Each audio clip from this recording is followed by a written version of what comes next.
5 News. I'm Tessa Saraceno. And I'm Abby Merhar, and here's the latest news.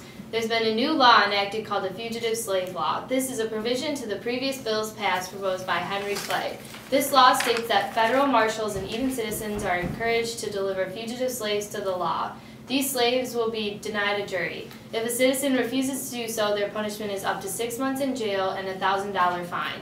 Any marshals or citizens who do participate will receive a $10 fee. If you refuse certification, the reward is only $5. And now is an interview with Henry Clay. Hello, Henry. Thanks for meeting with me. It's my pleasure, Abby. I would like to ask you a few questions about the Compromise of 1850. What were your main proposals for this compromise? Well, my first proposal was to admit California as a free state, and then to organize the Mexican Cession with no explicit prohibition to slavery. Proposals were a new and more stringent fugitive slave law, abolition of the domestic slave trade in Washington, D.C., and monetary compensation to Texas for the withdrawal of its claim on New Mexico. What were the reactions to these proposals? There were raging debates to the proposals, also called the Omnibus Bill. President Tyler strongly opposed them. Well then, how did these omnibus bills eventually get passed? President Tyler died, and his successor, Millard Fillmore, favored the compromise and passed each bill throughout the Senate separately. And how has this compromise worked so far? So far, it is serving as a basis for sectional peace, even though many Northerners and Southerners believe it to be more like an armistice or ceasefire than a workable compromise. Okay, well thank you again for joining me today. You're very welcome. Thanks, Abby. We have new evidence that the Kansas and Nebraska Act has brought violence to the new territory. Previously, in 1854, Stephen Douglas proposed a bill to organize a territory west of Missouri. For Southern support, Douglas discovered he had to repeal the Missouri Compromise. This action split the Northern and Southern Democrats. Word was just received that a small-scale civil war broke out between the inhabitants of the Kansas Territory. It seems that the New Englanders of free soil and the pro-slavery settlers from Missouri are in battle. The pro-slavery settlers have raided the Free State capital in Lawrence. The results are currently unknown.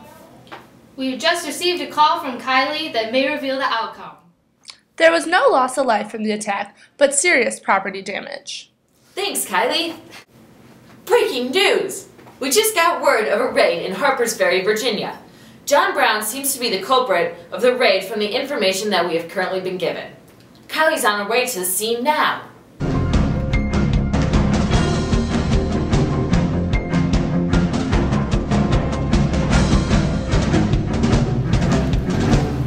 That's right, Tessa. Brown led 18 men across the Potomac River from Maryland. There in Harpers Ferry, Virginia, Brown, along with his men, seized arsenal and armory. Then Brown, along with his fellow men, who were all anti-slavery activists, hoped to form a guerrilla warfare that would continue on down to southern plantations. His plans were evidently unsuccessful as the nearby slaves did not follow up in his plans for rebellion. Brown, along with his crew, found a safe haven in a nearby fire engine house. That was until the U.S. Marines came and stormed the area, killing or brutally injuring 10 of Brown's men, along with 7 pro-slavery individuals. We're here at the scene in Harpers Ferry taking a closer look. Thanks, Kylie. What an odd event, right, Tessa? Right, Abby. Now for Erin's Book Corner. Hello, and welcome to Erin's Book Corner. Today we will be joined by author Harriet Beecher Stowe to talk about her novel, Uncle Tom's Cabin. Stowe's novel began as a series in the National Era, an anti-slavery magazine, where it ran for 11 months. Because Stowe's series got such an enthusiastic response from its readers, abolitionist John P. Jewett published it in book form. Uncle Tom's Cabin became a huge hit and sold over 50,000 copies in less than 2 months. Please welcome the author herself, Harriet Beecher Stowe.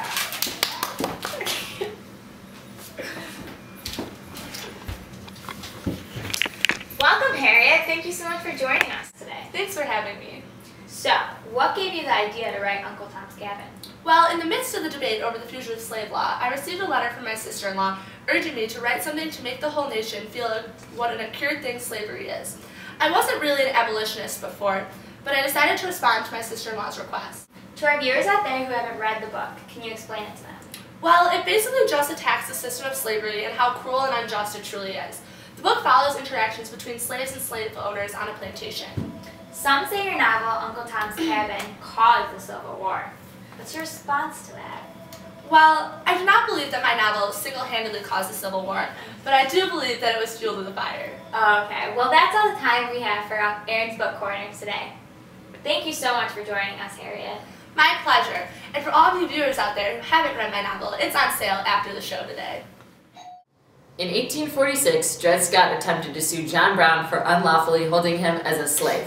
Previously, Scott was the property of Dr. John Emerson, with whom Scott traveled to free states. When Emerson died, Scott legally became the property of John Sanford, who wanted to re-enslave Scott. Scott believed that because he had lived in free states for an extended period of time, he was legally free and not bound to Sanford by law. Scott took this case all the way to the Supreme Court, who decided 7-2 that Scott was a slave and had no rights. Here is a clip of Chief Justice Roger Taney's address on the decision. The only matter before the court, therefore, is whether the descendants of such slaves, whether they be emancipated or who are born of parents who had become free before their birth, are citizens of the state in the sense of the word constitution. Citizen is used in the Constitution. The words people of the United States and citizens are synonymous terms. They both describe the political body who, according to our Republican institutions, form sovereignty, who hold power, and who conduct government through representatives. The question before us is whether this class of persons described in the plea abatement compose a portion of this people and are constituent members of the sovereignty. In the opinion of the court and legislations and histories of times, the language used in the Declaration of Independence show that neither the class of persons who had been imported as slaves nor their descendants, whether they had become free or not, were acknowledged as part of the people, nor intended to be included in the general words of the Constitution of that memorable instrument.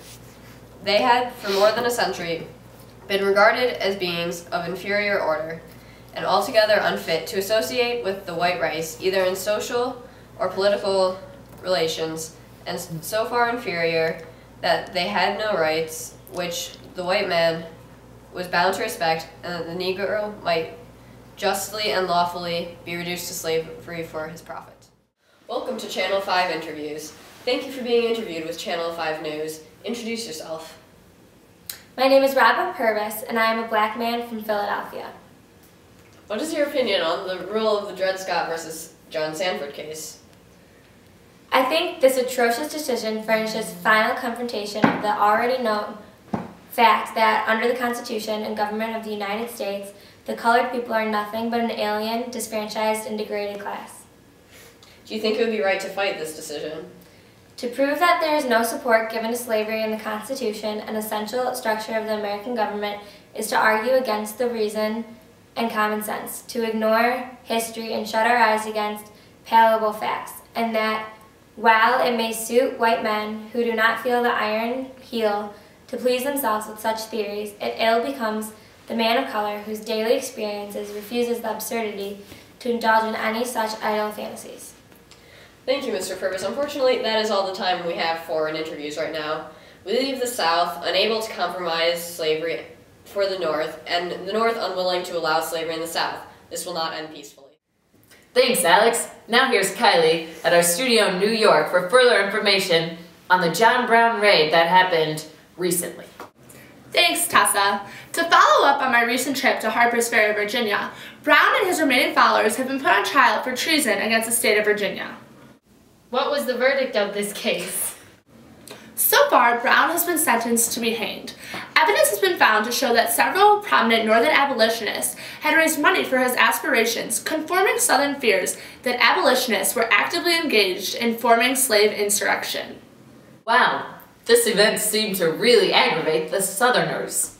Exactly, especially after Brown was sentenced to be hanged. This sentencing further stunned the Southerners by the outpouring of sympathy and admiration that his impending fate aroused in the North.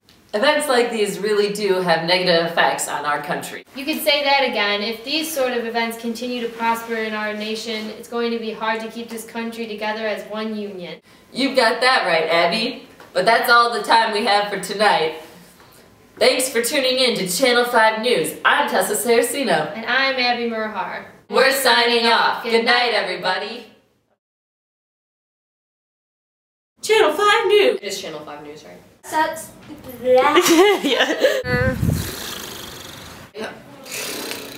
If a citizen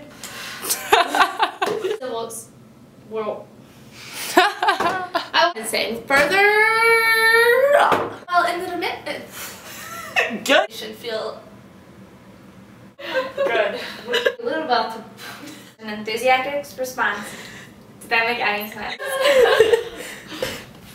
I can do it. I can't do it. I can't. Just keep going. I don't know what the rest is saying. Hello, and welcome to It's my pleasure. oh my. Cut. Go again. Wait, I missed a word. Restart. Just redo it. Restart. News. We just got. Nope. Nope. That was wrong. No, I don't like it. Do it again. No, I don't like that. Wait, time out. Yeah. It doesn't work. 'Cause Cool. That's right, Tessa.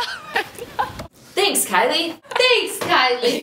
Previously for Stevie. That federal marshals and you're messing me up. But don't drink the water. Ready? Ready? One more. Set, go. Okay, ready? Go. Go. Go. Go. Go. Go. Yep. Are you gonna go? Hey, Kylie, because you were watching this. No, I turned my car off. I can't read. How did that happen? Okay, can I try and be the boy? No. Let me just try one time. One time. I don't know why I started laughing, Tessa. She said succession. This law states that. Really? Breaking news. We just got word of a. You do it. Okay, and we weren't ready. We have new evidence that the Shut! Oh my God, you suck. Do you, wanna, you literally suck. I don't understand. Why was that funny? I don't know. I'm gonna murder you. See? I hate you. Literally, this